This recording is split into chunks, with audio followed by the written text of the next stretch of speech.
দাদু ভাই, দিদি ভাই, আজকে রান্না করব গেরিগুলোকে লবণ দিয়ে ভালো করে ধুয়ে নিলাম।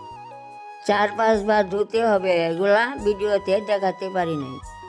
পরে গেরিগুলোকে সিদ্ধ করে খোলস ছাড়িয়ে নিলাম। একটা আলু কেটে নিলাম আর মশলাটাও বেটে নিলাম। কড়াইয়ে তেল দিয়ে নুন হলুদ দিয়ে গেরিগুলো ভেজে নিলাম।